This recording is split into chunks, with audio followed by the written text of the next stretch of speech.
मेरा देवर मेरे पति से बड़ा बूढ़ा लगता था, जिसकी उम्र 50 साल थी। एक रोज़ मैंने अपनी सास से कहा कि देवर बूढ़ा हो गया है, इसकी शादी क्यों नहीं की। सास ने सर पकड़ लिया और कहने लगी, वे ख्वाजा सिरा है। ये सुनकर मेरे रोंगटे खड़े हो गए। कुछ महीने बाद पति ने गुस्से में मुझे तलाक दे दी। वे मुझसे दोबारा शादी करना चाहता था, लेकिन उसके लिए मेरी दूसरी शादी ज़रूरी थी। सास ने उसी बूढ़े देवर से मेरी शादी कर दी, जिसे ख़ास ख्वाजा सिरा कहती थी। उसने मेरे साथ जब मेरी शादी हुई तो ससुराल में एक देवर और सास के अलावा कोई नहीं था। ससुर बहुत पहले ही मर चुके थे और सास मेरा बहुत ख्याल रखती थी। मेरा पति तो मुझसे बहुत मोहब्बत करता था। मैंने शादी के फ़ौरन बाद ही घर के सारे काम देखने शुरू कर दिए। मेरा पति काम के सिलसिले में अक्सर दूसरे शहर चला जाता। उसके जाने के बाद घर में देवर और सास को मिलाकर हम 3 लोग रह जाते। मेरी सास तो ज़्यादातर बातों में मसरूफ़ रहती, जैसे मर्जी काम करती। उन्होंने कभी भी मुझ पर कोई रोक टोक नहीं की, बल्कि जब भी मैं थक जाती तो बचा हुआ काम मेरी सास करती थी। मैं अपनी सास को कहती कि माँ आप ना करो, मैं कर लूँगी। ऐसा अच्छा नहीं लगता कि मैं आराम करूँ और आप काम करेंगी, तो मैं तो बस थोड़ा सा आराम करने बैठ जाती हूँ। लेकिन वे कहती थी कि मैंने कर लिया है, तुम कोई और काम कर लो। कभी भी मुझे अपनी सास से डर लगता था। उनकी शख्सियत ही कुछ ऐसी थी। वे ज़्यादातर खामोश रहती थी, जिससे उनकी शख्सियत में एक रौब सा महसूस होता था। मैं उनके सामने कम ही बोलती थी। मुझे उनके ज़्यादा ना बोलने से कोई मसला नहीं था, बस मैं घर में अकेली होती थी, इसलिए दिल करता था कि उनके साथ बातचीत कर लिया करूं। लेकिन शायद मेरा ये डर भी वक्त के साथ साथ कम हो रहा था। लेकिन मैं नहीं जानती थी कि वक्त के साथ डर खत्म होने के बजाय मुझ पर कौन सी कयामत टूटने वाली है। मेरा देवर भी मेरी सास की तरह नहीं बोलना पसंद करता था। मेरी सास तो फिर मुझसे मेरे पति से ढेरों बातें करती थी, लेकिन मेरा देवर तो उनके सामने भी बहुत कम बोलता। इसके अलावा भी मुझे उसकी शख्सियत में कुछ अजीबपन महसूस होता। मुझे भी अजीब ही लगता था, इसलिए मैं उससे दूर ही रहती थी। मेरे पति को भी यही बात थी कि मैं अपने देवर से ज़्यादा बातें न किया करूं। मुझे पहले पहले शक हुआ कि वे ऐसा क्यों कह रहे हैं, लेकिन पूछने की हिम्मत नहीं थी, क्योंकि वे बहुत गुस्से वाले थे। मैं भी उनकी बात मानती थी, वो जो कहते थे मैं वही करती थी, इसलिए मैं अपने देवर से दूर ही रहती। लेकिन उनके काम तो मुझे ही करने पड़ते थे, इसलिए बस काम की हद तक ही मैं उनसे बात करती थी। इसी दौरान कभी मेरे देवर ने भी मुझसे बात करने की कोशिश नहीं की, जिसकी वजह से मुझे खुद से बात करते हुए हिचकिचाहट सी महसूस होती थी। वह भी अपने काम से काम रखने वाला बंदा था। मुझे उसकी हरकतें अजीब सी लगती थी। तभी मैं अपनी पूरी कोशिश करती कि इससे जितना हो सके दूर रहूं। एक बात थी जो मेरे दिमाग में अटकी हुई थी, और वह ये कि सास ने अभी तक मेरे देवर की शादी क्यों नहीं की। उनकी उम्र हो चुकी थी, मगर वह अभी तक कुंवारा ही था। देखने में तो वह मेरे पति से भी बहुत ज़्यादा बुढ़ा लगता था, जैसे उसकी उम्र 50 साल हो, या मुझे ही महसूस होता हो, या वाकई वे 50 साल का था। इस बात का मुझे कोई अंदाज़ा नहीं था, और ना ही मैंने कभी गौर किया। बस एक बात थी कि मैं देवर के बारे में ज़्यादा कुछ जान सकूं, और वजह ये थी कि मैं काम के बाद बोर होती रहती थी। घर में ज़्यादा लोग होते तो दिल लगा रहता, लेकिन यहाँ तो हम 3 ही लोग थे। घर के कामों से फारिग होकर तो अपनी सास के कमरे में आई, जहाँ वे बैठी अपने काम में मसरूफ़ थी। मैंने उनको देखते ही हिम्मत करके कहा कि माँ आप अगर फ्री हैं तो बाहर आएँ, सहन में बैठते हैं। मेरी बात पर मुस्कुराकर उन्होंने मेरे सर पर प्यार से हाथ फेरा और मेरे साथ बाहर आकर सहन में बैठ गए। इधर उधर की बातें करने के बाद मैंने अपनी सास से पूछा, माँ जब पापा का देहांत हुआ तब आपके बच्चे कितने छोटे थे। मैं उनसे ये सब एक मकसद की वजह से पूछ रही थी। उन्होंने मेरी बात पर ठंडी आह भरी। मैं ठंडी आह भरने से ही समझ गई कि उनकी ज़िंदगी दुखों में ही गुजरी है। तो सास कहने लगी, जब मेरी शादी हुई तो मेरी माँ मरी हुई थी। मेरी मौसी ने ही मेरी शादी की, उन्होंने ही सारी रस्में जहेज़ सब कुछ बनाया। फिर जब शादी हुई और ससुराल गई तो ज़िंदगी के कठिन रास्ते शुरू हो गए। ससुराल आकर मैं हर लम्हे रोती रही थी। मेरी सास और ननंद हर वक्त मुझे बुरा भला कहती रहती। मगर उन सब में अगर जो कुछ पल सुकून के गुजरे थे वे मेरे पति के साथ गुजरे थे। मैं जब भी थकी हुई कमरे में जाती तो वो मुझे बातों में लगाकर मेरा हाथ पकड़कर मुझे दिलासा देते और हर परेशानी से निजात दिलाते थे। उनके पास मीठे बोल सुनकर मैं सारे दिल की थकावट भूल जाती, दिल पर सुकून हो जाता था। फिर हमारी ज़िंदगियों में मेरा पहला बेटा यानी तुम्हारा पति आया तो हमारी ज़िंदगी खुशियों से भर गई। मगर वे खुशियों से भरे दिन तब तक ही मेरे आंगन में ठहरे रहे जब तक मेरा दूसरा बेटा यानी तुम्हारा देवर इस दुनिया में नहीं आया। बोलते बोलते ही वे अचानक ही खामोश हो गई। मैं उनको बड़े गौर से सुन रही थी और वह ये भी सोच रही थी कि कुछ सांसें जालिम होती हैं। वह ये भी नहीं सोचती कि अगर हम बहू के साथ कुछ गलत करेंगे तो कहीं हमारी बेटी के साथ कुछ गलत ना हो जाए। मैं उनकी खामोश होने पर सोचती हुई उनको बड़ा गौर से देख रही थी। उनके चेहरे पर तकलीफ़ के साए नज़र आ रहे थे जो शायद अब कम हो चुके थे। तो मैंने कहा, माँ, देवर के आने पर आपके साथ क्या हुआ था? मैंने उनके चुप होने पर यह पूछा, मगर सांस मेरे सवाल पर खामोशी इख्तियार करे बैठी रही। मैंने एक दो बार फिर पूछा मगर वे बोली ही नहीं। तो मैंने भी डरते हुए दोबारा बात न छेड़ी कि कहीं बुरा न मान जाएं, नाराज़ न हो जाएं। इस बात पर अब मेरा दिमाग अटक कर रह गया कि देवर के आने पर मेरी सास के साथ बुरा क्या हुआ था, बल्कि देवर के आने के बाद तो उनके 2 बेटे हो गए थे। उनकी तो घर में इज्जत बढ़ जानी चाहिए, तो फिर ये सब क्यों हुआ? आखिर हुआ क्या था? सास की अधूरी बात सुनकर अब मेरा दिमाग और ख़राब हो रहा था। मेरे दिमाग में सवाल चिपक कर रह गए, मगर मैं अब दोबारा अपनी सास से कुछ पूछ भी नहीं सकती थी। अगर पूछती तो ना जाने वो क्या सोचती। मैं क्यों देवर के बात में इतनी दिलचस्पी ले रही हूँ, इसलिए मैं चुप हो गई। कितने दिन तो इसी उलझन में रही कि सास और पति खुद तो देवर से बोलचाल लेते हैं, लेकिन मुझे पति ने बोलने से मना कर रखा है, जिसने मेरे दिल में एक परेशानी पैदा कर दी। उसके बावजूद कोशिश करके भी मैं कुछ पता न कर पाई। तो मैंने अपनी परेशानी ख़त्म करने के लिए एक रोज़ अपनी सास से पूछने का फ़ैसला किया। मेरा इरादा था काम ख़त्म करने के बाद उस दिन की तरह बातों बातों में ये राज भी पूछ लूँगी। मैं पूरी तरह ये सोच कर बैठी थी कि अब तो मैं अपनी सास से पूछ कर ही रहूँगी कि आखिर ऐसा क्या हुआ था कि देवर की पैदाइश पर उनको शर्मिंदगी उठानी पड़ी। मैं फ्री हुई तो किचन से निकलने से पहले अपनी सास के लिए चाय बनाई और उनके कमरे में आ गई। मुझे अपने कमरे में देखकर सास बहुत खुश होती थी। अभी वे मुझे देखकर खुश हुई और जीते रहो बोलकर मेरे हाथ से चाय ली।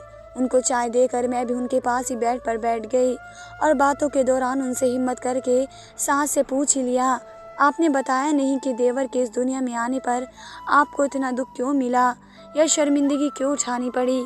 मेरी बात सुनकर सास का रंग उड़ गया, लेकिन मैं ये मौका हाथ से जाने नहीं देना चाहती थी। और देवर तो लगते भी 50 साल के हैं, आपने उनको बुढ़ा क्यों कर दिया? उनकी जल्दी से शादी क्यों नहीं की? मैंने उनके पास बैठकर कहा तो मेरी बात पर सास ने सर पकड़ लिया और थोड़ी देर खामोश रहने के बाद कहने लगी, वह तो ख्वाजा सिरा है। ये सुनकर तो मेरे रोंगटे खड़े हो गए। मैं तो हैरान रह गई। ये सुनकर वे ऐसे लगते तो ना थे। अगर देवर ख्वाजा सिरा थे तो उनकी हरकतें कुछ अजीब क्यों ना थी? मेरे दिमाग में हज़ारों सवाल ने अपना डेरा जमा रखा था, लेकिन फिर सोचा, भला एक माँ अपनी औलाद के बारे में ऐसा झूठ कैसे कह सकती हैं? भला इसका मतलब वे सच कह रही थी। शायद यही वजह थी जो उनकी ज़िंदगी ससुराल में उनकी सास और ननंद ने और मुश्किल कर दी थी। मैं यही सोचकर खामोश हो गई, लेकिन ये भी सच था कि मुझे तो देवर में कोई ख्वाजा सरा वाली हरकत नज़र नहीं आई थी। वे तो नॉर्मल चलते फिरते थे, जबकि ख्वाजा सरा के तो चाल चलन से ही पता चल जाता है कि वे कौन सी जीन्स का है। मेरे देवर की बातों ने मुझे सोचने पर मजबूर करती थी, और वह ये कि मेरा देवर जब भी घर से बाहर जाता तो आंखों में सुरमा लगा लेता। मुझे उसकी ये हरकत बड़ी उलझन में डालती कि घर पर तो वह बिल्कुल ठीक होता है, मगर जैसे ही घर से बाहर जाता उसका हुलिया ही बदल जाता, वरना तो बाकी वे ठीक ठाक था। ये बात बस मुझे यकीन दिला रही थी कि वाकई वे ख्वाजा सिरा है, लेकिन ख्वाजा सिरा की पहचान मुश्किल तो नहीं होती। मगर मेरा देवर तो ऐसा बिल्कुल भी नहीं दिखता था। वे तो नॉर्मल इंसान की तरह चलता फिरता था, बल्कि बोलता भी बिल्कुल सही और रोबदार आवाज़ में था। लेकिन फिर सोचती कि एक माँ अपनी ही औलाद के बारे में कुछ गलत तो नहीं बोल सकती। मुझे अपनी सास की बातों पर यकीन तो ना आया, मगर उनकी बात सुनकर चुप हो गई। मेरे दिमाग में अजीब अजीब सोचें जन्म ले रही थी। समझ में आता नहीं कि आखिर सच क्या है और झूठ क्या है। मैं काफ़ी देर इसी सोच में डूबी रही। जब मुझे कोई रास्ता नज़र ना आया तो मैंने गहरी सांस ली और कमरे से बाहर निकल आई। बातों बातों में ही पता ना चला कि दिन कब गुजर चुका था। शाम हो रही थी। मैं अपने कमरे से निकलकर किचन में गई। मैंने सबसे पहले सब्ज़ी बनाई। सर दर्द की वजह से चाय बनाने का सोचा। अभी मैंने पानी चूल्हे पर रखा ही था कि मुझे अपने पीछे किसी के कदमों की आहट महसूस हुई। मैं डर कर पलटी तो सामने ही मेरा देवर खड़ा था। मैं उसको देखकर डर तो गई, मगर फिर भी हिम्मत करते हुए पूछ ही लिया, देवर जी कुछ चाहिए आपको? नहीं, बस पानी लेना था। पानी लेकर वे बगैर कोई बात किए किचन से बाहर निकल गए। मैं तो पहले ही शक में परेशान थी कि कुछ तो था जिससे हम सब अनजान थे। उससे पहले कि मैं अपने देवर की हकीकत जान पाती, मेरी अपनी ही ज़िंदगी में एक तूफ़ान आ गया। उस रोज़ पति गुस्से में थे, मैं भी देवर को लेकर उलझी हुई थी और एक गलतफहमी पर मेरे पति ने गुस्से में मुझे तलाक दे दी। मेरी तो दुनिया ही लुट गई। ये सदमा मेरे लिए किसी तूफ़ान से कम नहीं था। मेरी तो पूरी दुनिया ही उजड़ कर रह गई। मैंने पहली तलाक पर ही अपने पति की बहुत मिन्नतें की, मगर उन्होंने मेरी एक न सुनी और मुझे तलाक दे दी। लगातार रोने की वजह से मेरी आंखें सूज चुकी थी और मेरी आवाज़ भी बैठ गई थी। मेरा तो इस दुनिया में कोई भी नहीं था। यहाँ से निकल कर मैं कहाँ जाती? मुझे तो कुछ समझ नहीं आ रहा था, क्योंकि खाला ने शादी के वक्त यही कहा था कि अपने पति से निभा कर रखना। अब यही तुम्हारा घर है। मेरे लिए तो ये दुख ही बहुत बड़ा था। मुझे रोते देख सास भी आ गई। उन्हें भी सब पता चल चुका था। उन्होंने मुझे प्यार से बिठाया और अपने साथ कमरे में लेकर चली गई। मुझे कुछ समझ नहीं आ रहा था कि अचानक मेरे साथ हुआ क्या है। बस रोए जा रही थी। 2 दिन तक मैं अपनी सास के कमरे में ही बंद रही। मैं मजबूर और बेबस थी। मेरी दुनिया में कोई था नहीं। मैं यतीम थी। खाला के बच्चों को तो मैं पहले ही पसंद नहीं थी। अब अगर तलाक का धब्बा लेकर उनके पास जाती तो वे लोग मुझे धक्के देकर घर से निकाल देते। वैसे भी बेइज्जती होती, इसलिए मजबूर सास के घर ही पड़ी रही। जब से मेरे पति ने मुझे तलाक दी, तब से मैं इद्दत में थी। मैं दिन रात सास के कमरे में ही बंद रहती। थोड़े दिनों बाद मेरे पति ने ऐसी बात कही जिसने मुझे सोच में डाल दिया। वे अपनी गलती पर पछतावा कर रहे थे और मुझसे दोबारा शादी करना चाहते थे, लेकिन उसके लिए मेरी दूसरी शादी ज़रूरी थी। मैं उनकी बात मान भी लेती तो शादी वाली बात मुझे अच्छी न लगी। एक रोज़ मेरी सास ने मुझे अपने पास बिठा कर कहा कि देखो बेटा, तुम थोड़ी समझदारी से काम लो और मेरी मानो तो इस बात का यही हल है कि तुम अपने देवर से शादी कर लो। घर की बात घर में रह जाएगी, ना लोगों को पता चलेगा और ना ही तुम्हारी बदनामी होगी। बात करते हुए मेरी सास लगातार मेरा हाथ थपथपा रही थी। उनकी बात ने मेरे सर पर आसमान तोड़ दिया। मैं तो कुछ देर बोल ही नहीं पाई। अपनी सास के लगातार इसरार पर मैंने उनके सामने सर झुका दिया। मेरे पास कोई और रास्ता भी नहीं था और क्या करती, इसलिए मैं मान गई। लेकिन मैं नहीं जानती थी कि मेरी ज़िंदगी में कौन सा तूफ़ान आने वाला है। फिर कुछ ही दिनों में सास ने मेरे इस बुढ़े देवर से मेरी शादी कर दी। उससे शादी के बाद जो सच्चाई मेरे सामने आई, उसने मेरे पैरों तले से ज़मीन निकाल दी। मैं अपने हवास खो चुकी थी। मुझे समझ नहीं आ रहा था कि कौन सच बोल रहा है और कौन झूठ। कुछ दिन तो इसी में गुजर गए और ऊपर से मुझ में अब इतनी हिम्मत नहीं थी कि मैं अपने पति से कुछ पूछती, क्योंकि वह तो पहले ही खामोश और गुस्से में रहते थे जब मेरा उनसे भाभी का रिश्ता था, और अब तो मैं उनकी बीवी थी। जब भी उसके बावजूद मुझ में हिम्मत नहीं थी। शादी के कुछ दिनों बाद मैंने खुद में हौसला पैदा किया और अपने 50 साल बुढ़े पति से तलाक की बात करके रहूँगी। लेकिन उससे पहले कि मैं उनसे कुछ बात करती, वह घर से ही चला गया। मुझे तो समझ नहीं आ रहा था कि मेरे साथ हो क्या रहा है। मेरा पहले पति मुझे लगातार तंग करने लगा कि अपने पति से तलाक की बात करो ताकि वे मुझे दोबारा अपने निकाह में ले सके। मगर मैं बात किससे करती? मेरा पति तो कितने दिनों से घर ही नहीं आया था। शायद उसे पता लग चुका था कि मैं उससे क्या बात करने वाली हूँ, इसलिए वे मेरे सामने नहीं आ रहा था। मेरे पहले पति ने मुझे अकेले किचन में देखकर अंदर आते हुए कहा, अगर तुम इससे बात नहीं कर सकती तो मुझे बताओ, मैं करता हूँ। मैं उसकी बात पर खामोशी से सर झुका गई। अब मैं उसको क्या बताती, तलाक कैसे मांगूं? वे कितने ही दिनों से घर नहीं आए थे। घर आते तो मैं उससे कोई बात कर पाती, और जो सच्चाई मेरे सामने आ चुकी थी उसने भी तो मुझे हिला कर रख दिया। मैं किसी को मुंह दिखाने के काबिल ना रही। शर्मिंदगी से सबसे छुपती फिरती। मैं कई सोचों में गुम खड़ी थी, और पहले पति को इससे पहले ही मैं कोई जवाब देती, उसी वक्त मेरा पति किचन में आ गए और बोले, तुम मुझसे क्या बात कर रही हो? मुझसे बात करो और उससे दूर रहो। अब मैं उसका पति हूँ। मैं उन दोनों भाइयों को आमने सामने देखकर डर गई। मैं खौफजदा हो चुकी थी कि तुमने पहले तो तलाक देकर ऊपर वाले की नाफरमानी की है। जानते हो ना, तलाक से सातों अर्श कांप उठते हैं। लेकिन तुमने गुस्से में आकर अल्लाह की नाफरमानी की, उसकी बनाई हुई हदों को तोड़कर गुनाह किया। और दूसरी गलती ये की, तुमने अपनी बीवी को तलाक के बावजूद मजबूर किया और उसकी शादी किसी नाकारा शख्स से करवाकर एक और गुनाह अपने सर लिखवा लिया। गलती तुम्हारी है, मेरी नहीं, जो मैं सजा भुगतूं। मेरा देवर, जो कि अब मेरा पति था, मैं कह रहा था कि मैं अपनी बीवी को किसी भी हाल में तलाक नहीं दूंगा। ये अब मेरी बीवी है, और मेरे पहले पति को ये सब कुछ कह रहा था, और उसका असली चेहरा सबके सामने आ गया, जिस पर मेरा सर शर्मिंदगी से झुक गया। मानना ही नहीं चाहिए था, मेरी सास भी किचन के दरवाजे पर खड़ी उन दोनों की बहस सुन रही थी। उनके चेहरे पर गुस्सा या कोई नाराज़गी नहीं थी। मेरा पति हाथ पकड़कर मुझे अपने कमरे में ले गया, और वहाँ जाकर उन्होंने अपनी सारी सच्चाई मुझे बता दी, और मुझे वक्त भी दिया कि मैं सोच समझ कर ही अपने लिए फ़ैसला लूँ। मैं हैरान थी कि जिसको मेरी सास ख्वाजा सिरा बोलती थी और मेरा पहला पति हिजड़ा कहकर पुकारता था, ना तो वे नाकारा शख्स था और ना ही ख्वाजा सिरा था। वे तो एक मुकम्मल इंसान था। ये तो मैं अपनी शादी वाली रात ही जान गई, जब उन्होंने मुझे बीवी होने का हक दिया था। मैं तो हैरान रह गई थी। अगर वे ठीक थे तो मेरी सास ने मुझसे अपने ही बेटे के बारे में इतनी बड़ी बात कैसे कह दी? कोई माँ अपने बेऐब बेटे को ऐबदार कैसे बोल सकती थी? मैं उसकी सच्चाई जानकर दंग रह गई। वे जो खामोशी तरबियत के मालिक थे, वे कोई आम इंसान थोड़ी थे। वे तो इतने बड़े अहदे पर फाइज थे, ऐसा कैसे हो सकता था? एक बार फिर से मैं उनकी शख्सियत की खोज में मशरूफ़ हो चुकी थी। मुझे सोच में डूबा देखकर मेरे पति ने मेरा हाथ पकड़कर मुझे बेड पर बैठाते हुए कहा, तो मैं चौंक कर सीधी हुई।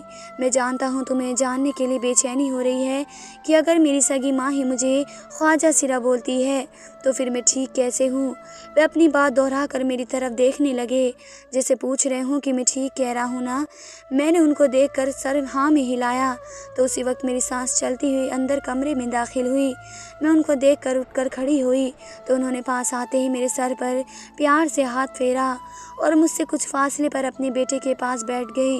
मैं जानती हूँ तुम्हारे दिमाग में बहुत सारे सवाल पैदा हो रहे होंगे, उनके जवाब देने आई हूँ।